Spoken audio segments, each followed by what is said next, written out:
अखिलेश यादव ने एसआईआर को लेकर बीजेपी और चुनाव आयोग पर सवाल उठाए हैं। इसको लेकर यूपी के मुख्य निर्वाचन अधिकारी नवदीप रणवा ने एबीपी न्यूज से खास बातचीत की है। आपको ये पूरी बातचीत सुनवाते हैं।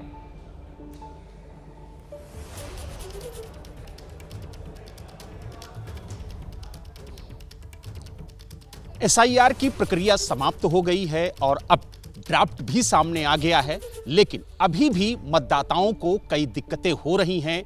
कैसे वो लिस्ट में अपना नाम चेक करें, ऐसे तमाम सवाल हैं जिन सवालों का आज जवाब देने के लिए हमारे साथ उत्तर प्रदेश के मुख्य निर्वाचन अधिकारी नवदीप जी हैं। नवदीप जी, जिस तरीके की दिक्कतें लोगों के सामने आ रही हैं, एसआईआर की प्रक्रिया खत्म हो गई, उसके बाद भी लोगों को दिक्कत हो रही है, उन दिक्कतों को कैसे दूर किया जाए और कैसे मतदाता सूची में अपने नाम को चेक करें कि एसआईआर के बाद उनका नाम सूची में है या फिर नहीं। बलराम जी, एक तो मैं ये कहना चाहूँगा कि एसआईआर प्रक्रिया समाप्त नहीं हुई, अभी केवल हम उसके मध्य में पहुँचे हैं। इसका एक चरण समाप्त हुआ है जिसे हम गणना चरण बोलते हैं। बीएलओस घर घर जाकर लोगों को एन्यूमरेशन फॉर्म दिया, गणना फॉर्म कलेक्ट किया वापस, और उसके आधार पे हमने ड्राफ्ट वोटर लिस्ट प्रकाशित की। अब जो चरण शुरू हुआ है, हम लोगों ने अपना ड्राफ्ट मतदाता सूची 6 जनवरी को प्रकाशित की है, और उसके बाद अब उन लोगों को नोटिस जाएंगे जिनके नाम विगत एसआईआर जो 2002 से 2006 के बीच में पूरे देश में हुआ था, उस मतदाता सूची से जिन मतदाताओं के स्वयं के नाम नहीं मिले या उनके माता पिता या उनके ग्रैंड पेरेंट्स के नाम नहीं मिले, ऐसे मतदाताओं को, जिनको हम अनमैप्ड कैटेगरी के मतदाता बोलते हैं, उनको अब नोटिस जाएगा, और नोटिस जाने पे उनको दस्तावेजी साक्ष्य देने होंगे। मैं ये भी स्पष्ट करना चाहता हूँ कि ये जो नोटिस जाएंगे, ये उन लोगों को ही जाएंगे जिनका नाम ड्राफ्ट मतदाता सूची में आया है। यानी कुछ ऐसे लोग हैं जिनका नाम ड्राफ्ट मतदाता सूची में आया ही नहीं, तो उनके संबंध में कोई नोटिस की कार्रवाई नहीं होनी।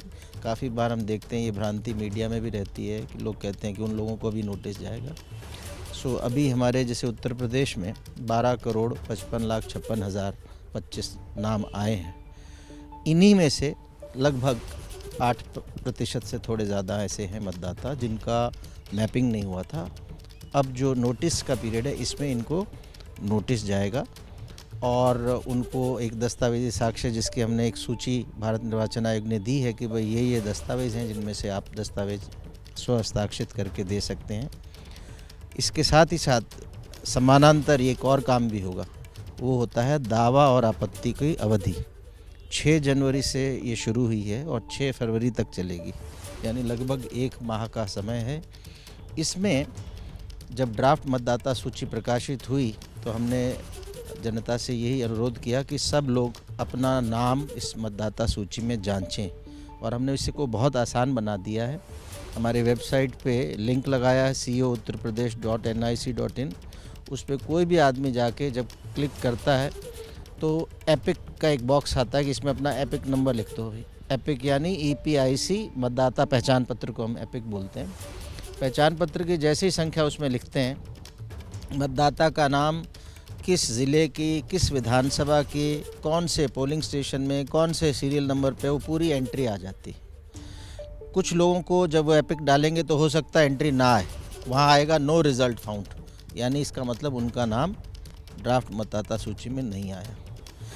लेकिन कुछ मतदाता ऐसे हैं, उनको सबसे ज़्यादा दिक्कत ये हो रही है कि उनका एसआईआर के बाद लिस्ट में नाम भी है, लेकिन उनके और उनके पिता की उम्र में जो फर्क है वो कहीं बहुत ज़्यादा हो गया है, कहीं बहुत कम हो गया है। तो ऐसी दिक्कतें कैसे दूर होंगी? बिल्कुल आपने सही कहा कि एक तो नोटिस जाएगा उन मतदाताओं को ड्राफ्ट मतदाता सूची में ही जिनके नाम हैं, लेकिन जिनकी मैपिंग नहीं है। उसके बाद ऐसे मतदाताओं को भी नोटिस जाएगा जिन्होंने मैपिंग तो करवाई, लेकिन उसमें त्रुटियां हैं। कई तरह की त्रुटियां हैं कि जैसे व्यक्ति का जिस व्यक्ति से पिता के रूप में मैपिंग कराई गई, पता लगा दोनों की आयु में 15 साल से कम का अंतर है, या दोनों के आयु में 50 साल से अधिक का अंतर है, या किसी ने अपने दादा के नाम से किसी व्यक्ति के साथ मैपिंग कराई, उन दोनों की आयु में 40 साल से भी कम का अंतर है, या पिता के रूप में जिससे मैपिंग कराई वो नाम हमारे रिकॉर्ड से मैच नहीं कर रहे। तो ये इस तरह की जो लॉजिकल डिस्क्रिपेंसीज हैं उसमें इस तरह का केस आता है जो आपने कहा। ऐसे लोगों को भी अगर नाम की कोई त्रुटि है तो वो तो कई बार स्पेलिंग मिस्टेक्स या थोड़ा उसके अंतर से भी होता है, तो वो BLO उसको देख लेगा। लेकिन अगर ज़्यादा बिल्कुल ही नाम अलग हैं, या जैसे मैंने कहा आयु की मिसमैच है, कोई आपस में ऐसा प्रतीत नहीं हो रहा कि ये व्यक्ति इसका पिता या दादा रहा होगा, आयु में इतना कम अंतर क्यों है, ऐसे लोगों को भी नोटिस जाएगा। अगर बात की जाए नवदीप जी, तो एक बड़ी समस्या उत्तर प्रदेश में निकल के आई है कि जो पिता का नाम है, मतदाताओं के जो पिता का नाम है वो रिकॉर्ड से मैच नहीं कर रहा है, और इसकी संख्या लगभग 83 लाख जो आंकड़े निकल के सामने आए हैं उसमें दर्शा रही है।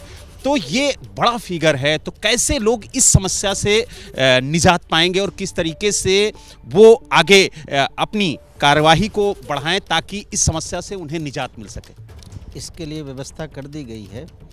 इसमें BLOs के पास सूचना है कि उसके बूथ के किस किस मतदाता के सामने इस तरह की समस्या आ रही है, तो वो मतदाता से कोई रिकॉर्ड लेके, और जैसे मैंने कहा कि अगर बहुत छोटी मोटी अंतर है, स्पेलिंग थोड़ा मिस्टेक है, और दस्तावेज से खुद BLO जाएंगे व्यक्ति से संपर्क करके कि भाई आपके पिता के नाम यहाँ तो ये लिखा है मतदाता सूची में, आज ड्राफ्ट में जिससे आपने मैच कराया 2003 में ये लिखा है, ये थोड़ा सा अंतर है, इसको थोड़ा आप हमें क्लियर करें। तो जहाँ स्पेलिंग मिस्टेक या छोटी मोटी कमियाँ हैं तो मतदाता क्लियर कर देगा, बता देगा ये डॉक्यूमेंट देखिए, ये देखिए आधार में ये है। ऐसे में जहाँ BLO संतुष्ट हो गया कि ये केवल क्लैरिकल मिस्टेक है, वास्तव में व्यक्ति सेम है, वहाँ वो दस्तावेजी साक्ष्य लेगा BLO उनसे, उनके घर जाके अपनी ऐप से उसको अपलोड कर देगा।